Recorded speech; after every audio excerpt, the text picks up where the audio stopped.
We choose to go to the moon in this decade and do the other things, not because they are easy, but because they are hard. Godspeed, John Glenn. Roger, 0G, and I feel fine. Getting my feet out. Okay, I'm out. How does it feel for the United States to be the new record holder? At last, huh? When that baby lights, there's no doubt about it. Liftoff. We have a liftoff. 32 minutes past the hour. Liftoff on Apollo 11. Houston, Tranquility Base here.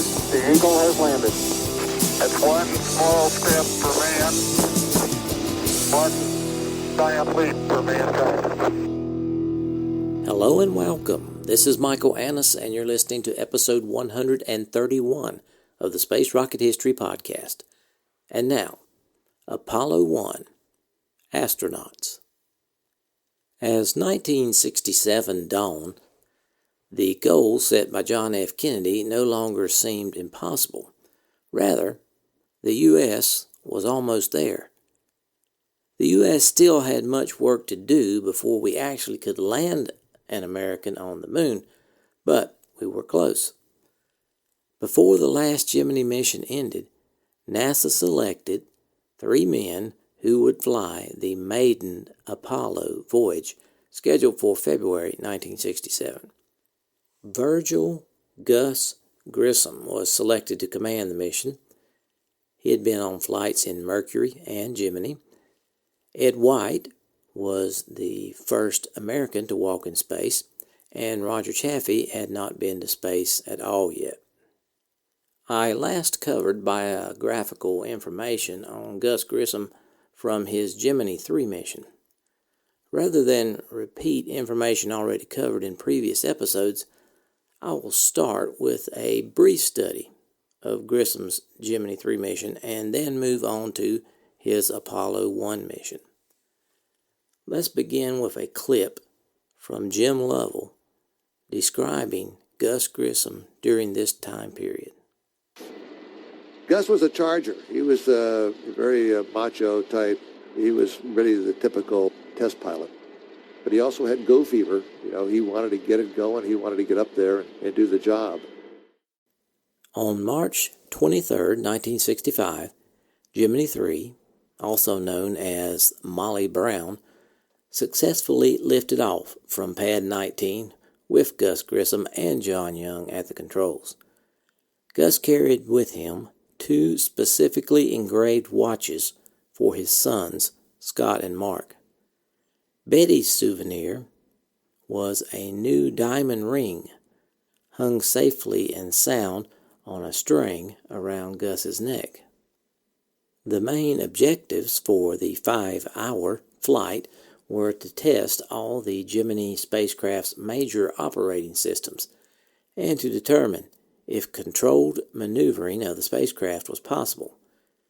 Being able to change orbit and flight path was crucial to upcoming rendezvous missions, so a lot was riding on Molly Brown's performance, and she did not let her crew down.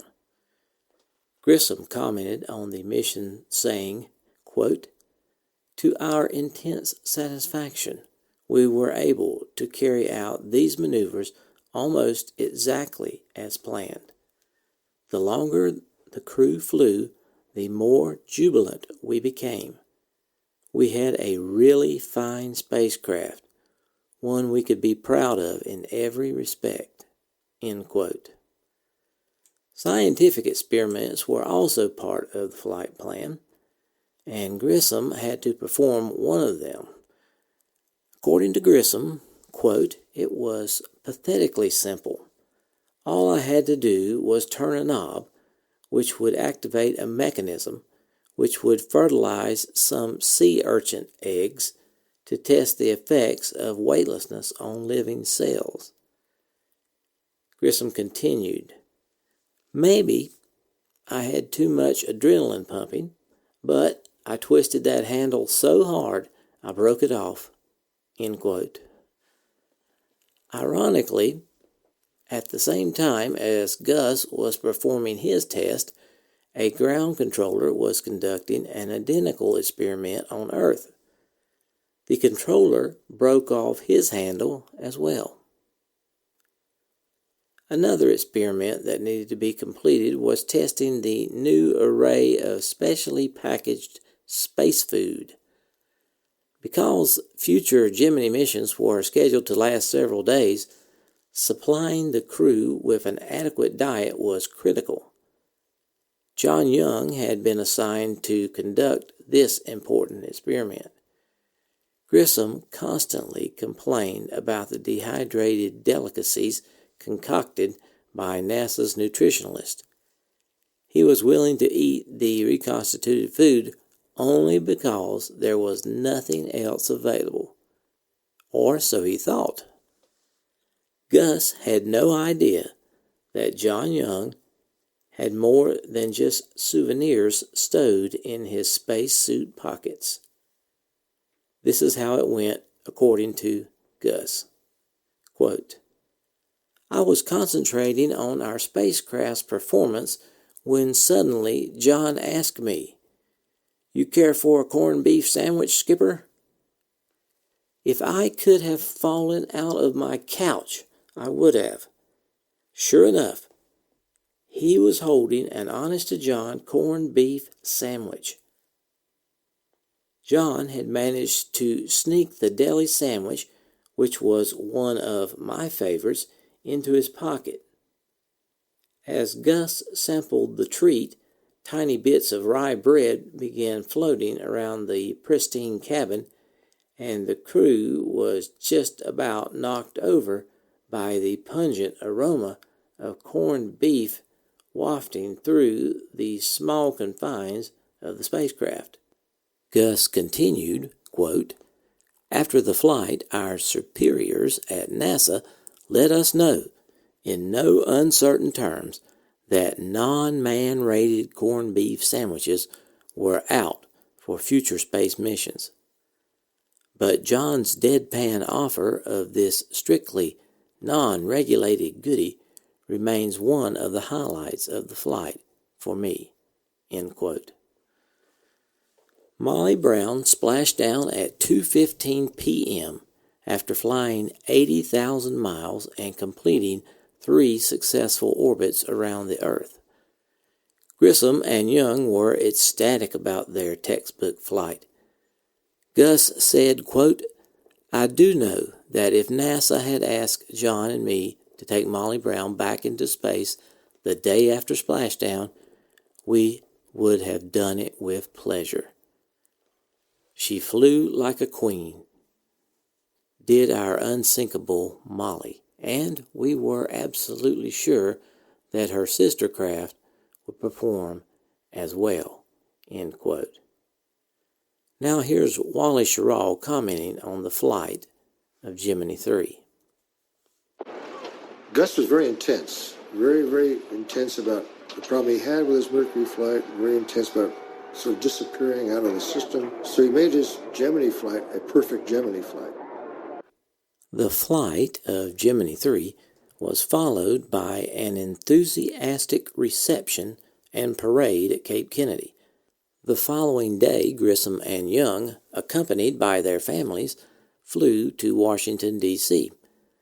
President Lyndon Johnson awarded both men NASA's Distinguished Service Medal. For Grissom, personally, the finest award he received was the opportunity for he and his wife and 2 sons to meet and shake hands with the President of the United States and, of course, Lady Bird Johnson, and with Vice President Humphrey as well. Grissom said, quote, It was, I know, a moment that Scott and Mark Grissom will remember for the rest of their lives. End quote. Ticker tape parades in New York and other cities followed. After all, the Russian space spectaculars, the United States was back in the manned spaceflight business with probably the most sophisticated spacecraft in the world, or out of the world. Gus and John's reception was the public's way of expressing pride in a national achievement.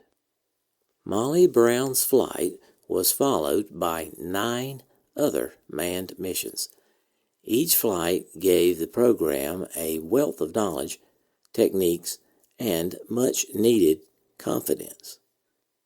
With each successful mission, NASA advanced closer to the moon. Grissom remained involved with the Gemini program for quite some time, including several months of training as backup commander for the Gemini 6 mission. At the same time, work on the Apollo spacecraft was already well in progress. In March 1966, NASA publicly announced that Gus Grissom had been assigned as commander for the first Apollo Earth orbit mission. Ed White would serve as senior pilot, and Roger Chaffee was named pilot. Jim McDivitt, David Scott, Russell Swigert were assigned as backups. By the time Gus was freed up from his duties on Project Gemini to jump on board the Apollo program, the spacecraft and its systems were well advanced in terms of production and testing. Unlike Gemini, Grissom and his crew inherited a spacecraft that had been designed for them, but not with them. Here's Gus talking about the upcoming flight of Apollo 1. I'm real pleased to be on the first flight, looking forward to it. I just now started getting into the Apollo systems and looking at Apollo spacecraft and trying to forget everything I knew about Gemini. I think we've got a real good crew with Ed and Roger. Now, Gus did not believe Apollo 1 would be his last flight. In fact, he intended to go to the moon. Gus, what do you think your chances are for an Apollo flight? I think they're pretty good. I expect to be around for most of the Apollo program. You think you will one day make one of the trips to the moon, then? I'm planning on it. Although Grissom, Young, and Chaffee did not have a hand in the basic design process of their spacecraft, they were able to exert some influence on Spacecraft 12.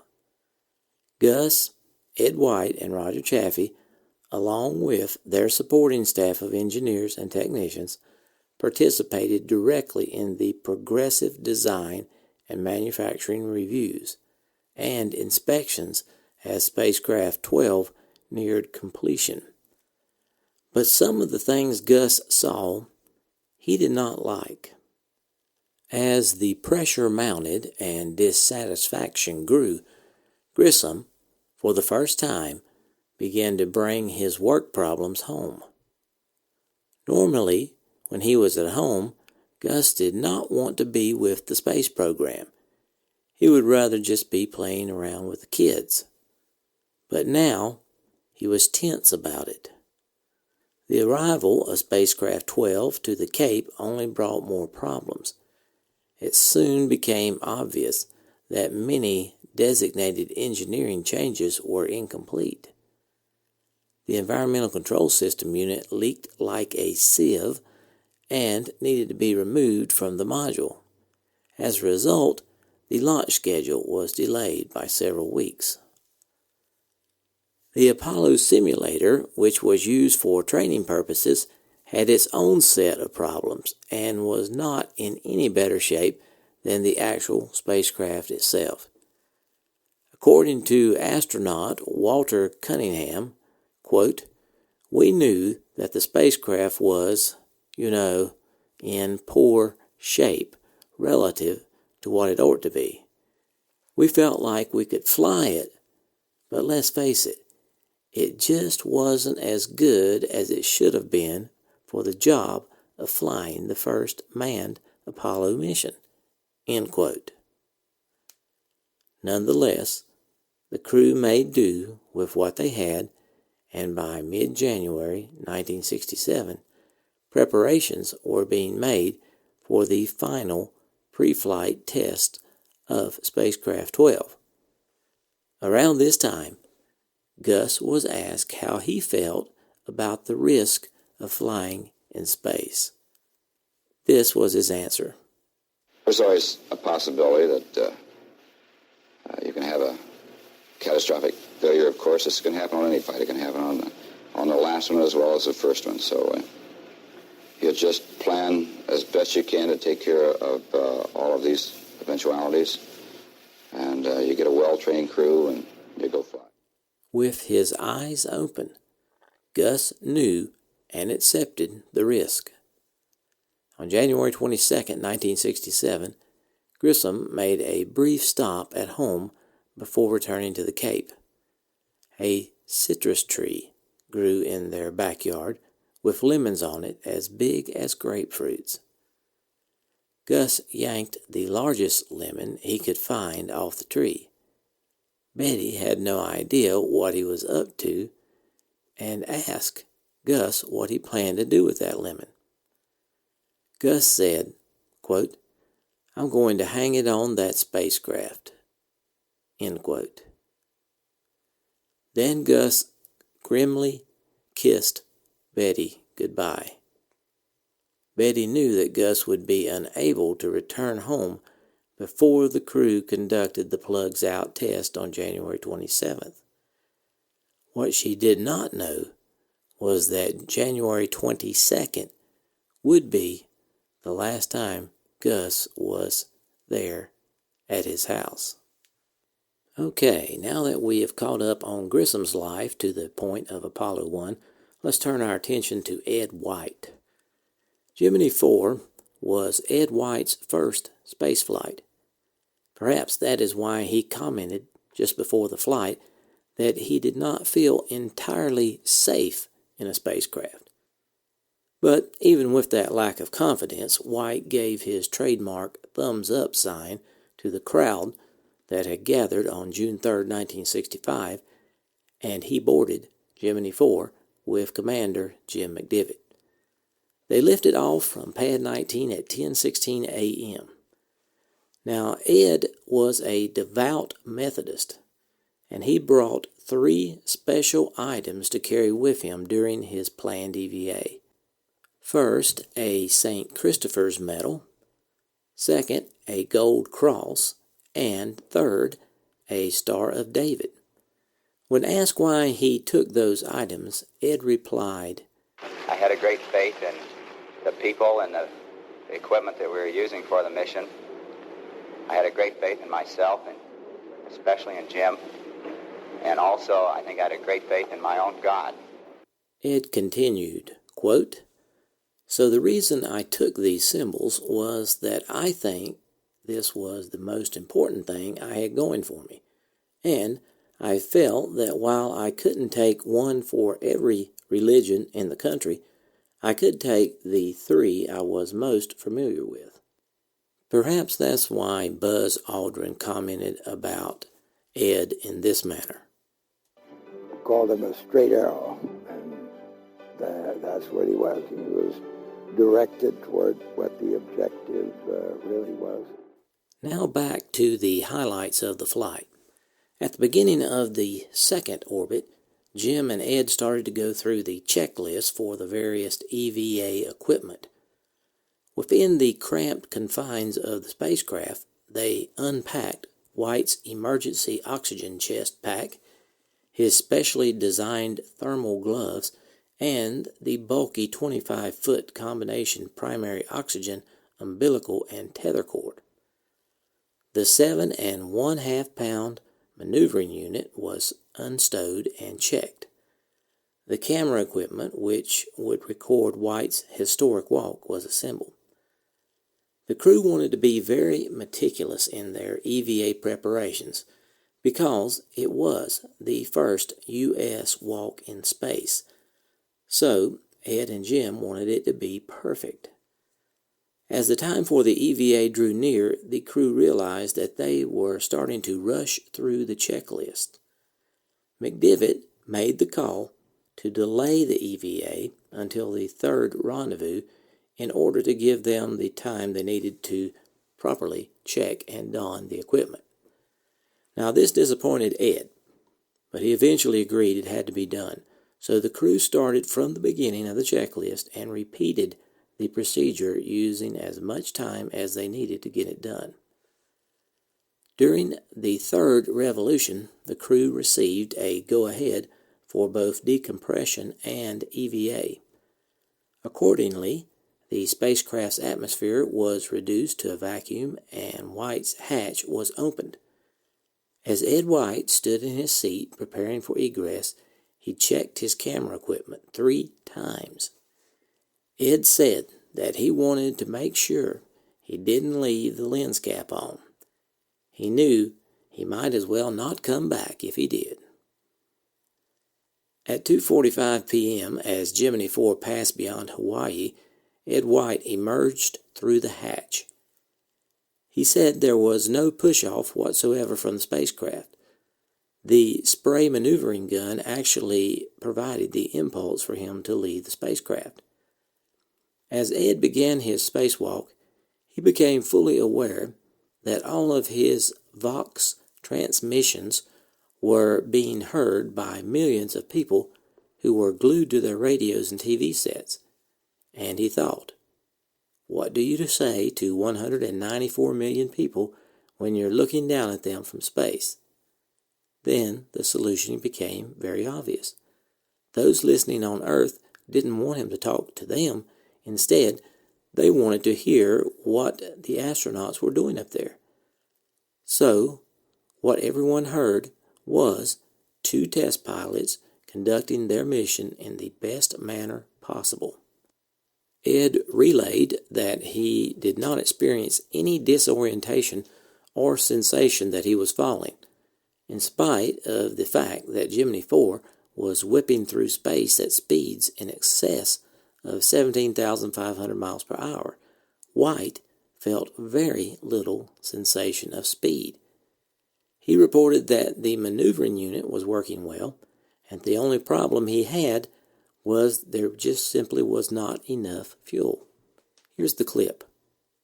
Capcom, it's very easy to maneuver with the gun. The only problem I have is I haven't got enough fuel. Now that the fuel was exhausted in the hand unit, White had to rely on the 25-foot tether to maneuver himself. He soon discovered that the maneuvering unit provided much better control than the tether, and that moving was just more difficult and awkward without it. Ed was a photography buff, so next he turned his attention to capturing the spectacular views he was witnessing on film. He said, quote, I'm going to work on getting some pictures. I can sit out here and see the whole California coast, end quote.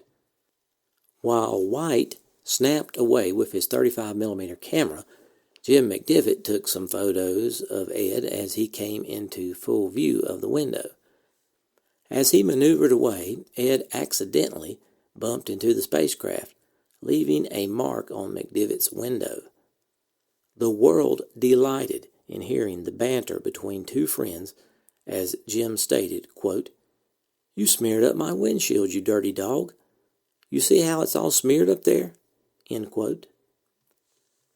White's suit held up well, and the special helmet visor provided the necessary protection from the sun.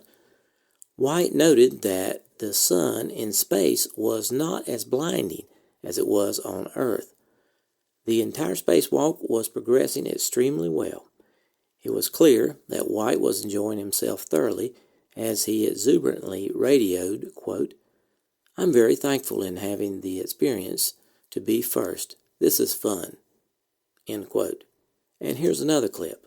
This is the greatest experience. It's just tremendous. Ed's final view during his spacewalk was of the state of Florida.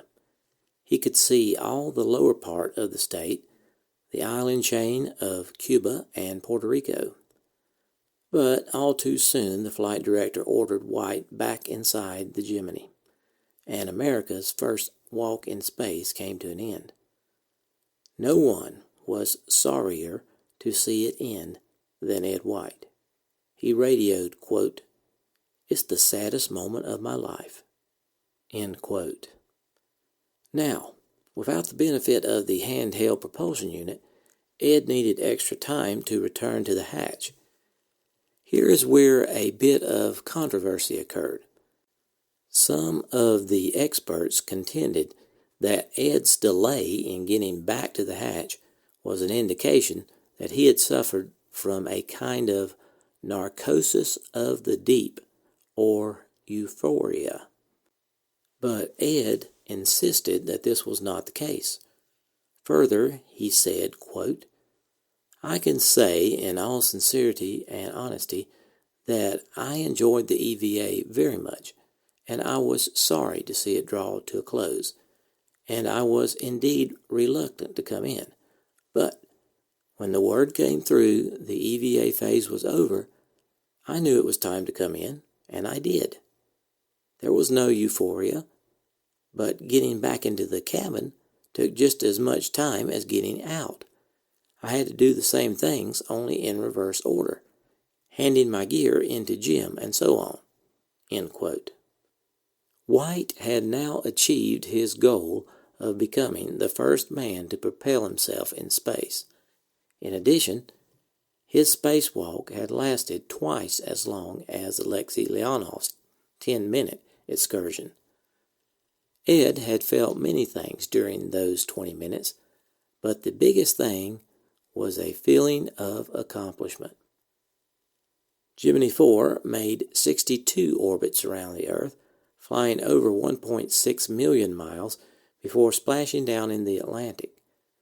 Skeptics had predicted that astronauts would suffer horrendous physical side effects from a long-duration flight, and that the recovery crews would find either dead bodies or unconscious astronauts hovering on the brink of death once they opened the hatches.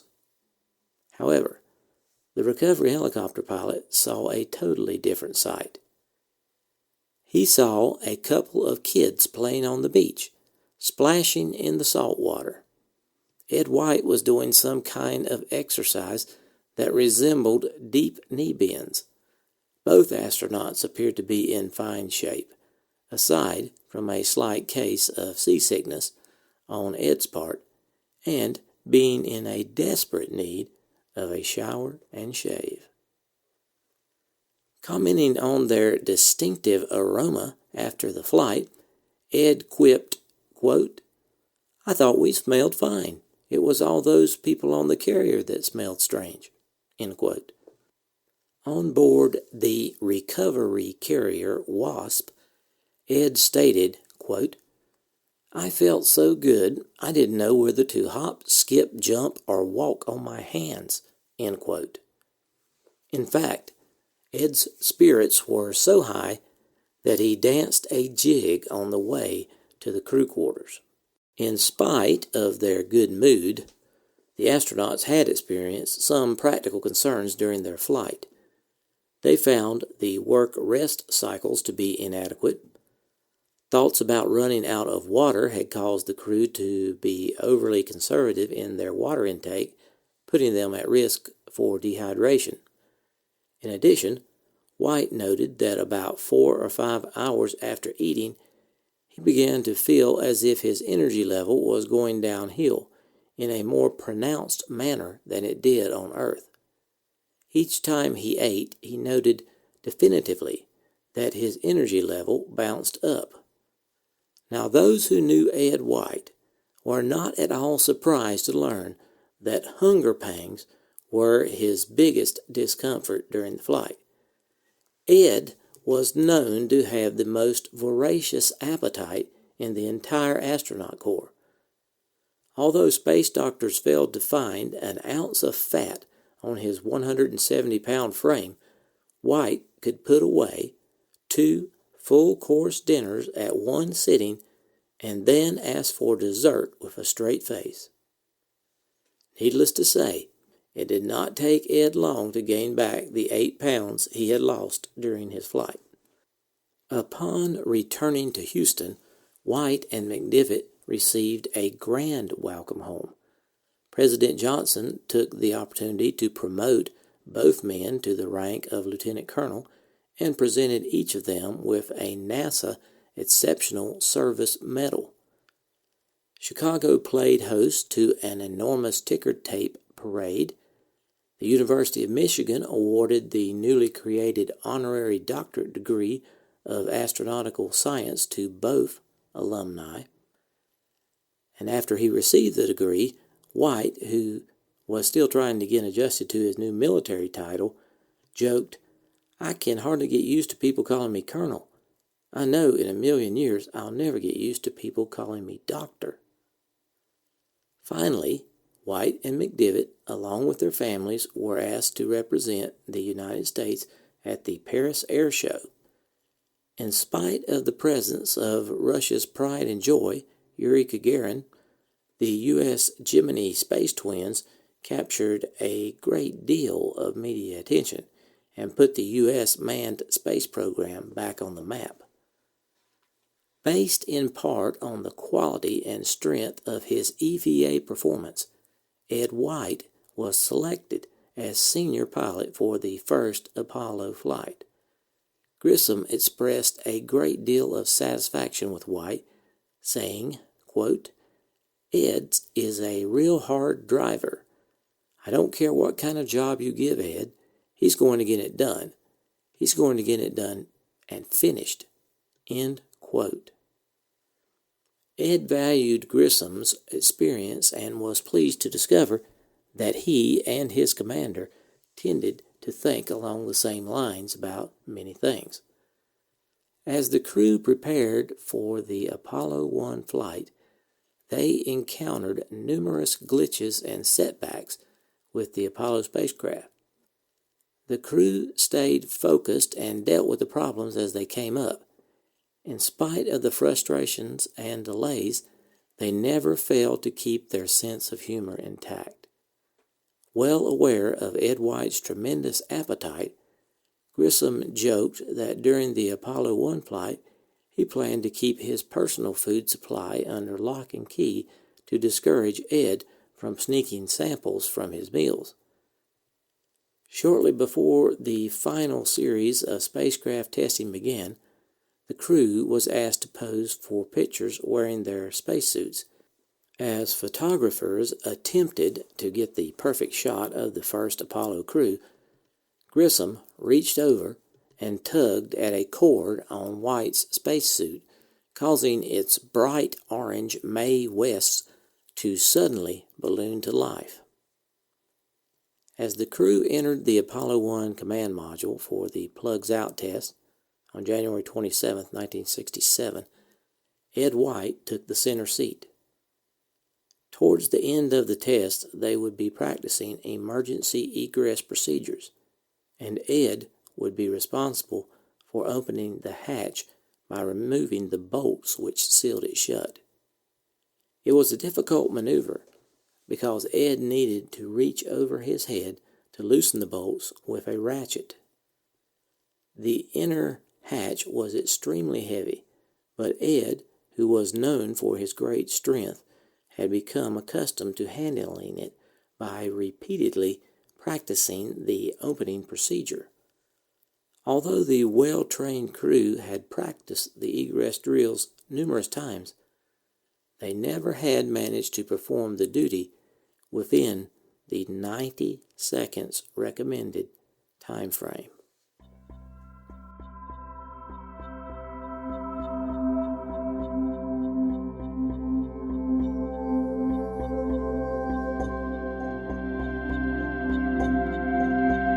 Thanks for listening to this archive episode of the Space Rocket History Podcast. If you are financially able, please support the podcast by going to the homepage, spacerockethistory.com, and clicking on the orange donate button or the Patreon link. Thanks.